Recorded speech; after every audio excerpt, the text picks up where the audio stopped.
ትንቢተ አሞጽ ምዕራፍ 9 ጌታን በመሠዊያው አጠገብ ቆሞ አየሁት።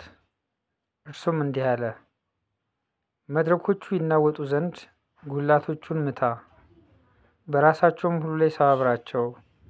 እኔም ከእነርሱ የቀሩትን በሰይፍ እገድላለሁ። የሚሸሽ አያመልጥም፣ የሚያመልጥም አይድንም።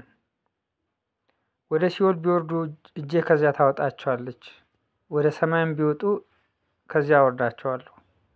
በቀርሜሎስም ራስ ውስጥ ቢሸሸጉ ፈልጌ ከዚያ አወጣቸዋለሁ።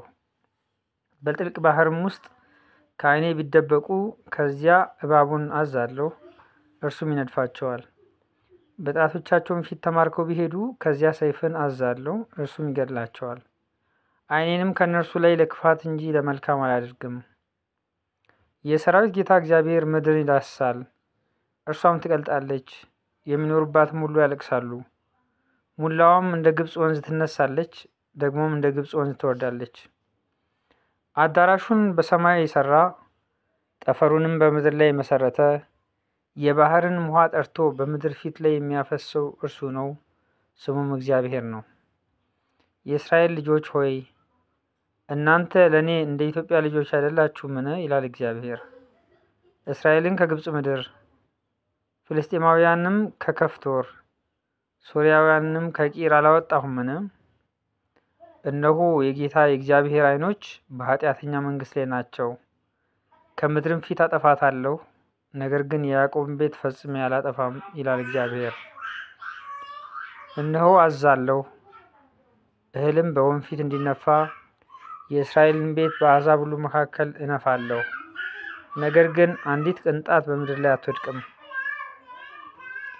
ክፉ ነገር አይደርስብንም አያገኘንምንም የሚሉ የሕዝቤ ኃጢአተኞች ሁሉ በሰይፍ ይሞታሉ።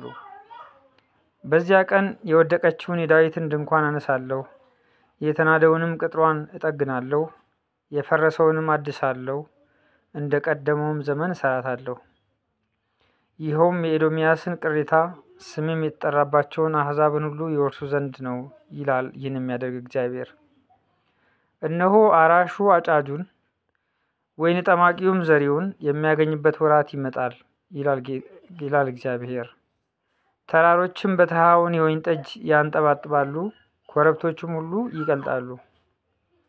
የሕዝቤን የእስራኤልን ምርኮ መልሳለሁ፣ የፈረሱትንም ከተሞች ሰርተው ይቀመጡባቸዋል።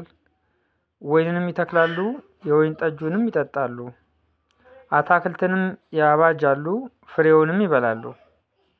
በምድራቸውም ተክላቸዋለሁ፣ ከእንግዲህም ወዲህ ከሰጠኋቸው ከምድራቸው አይነቀሉም፣ ይላል አምላክህ እግዚአብሔር።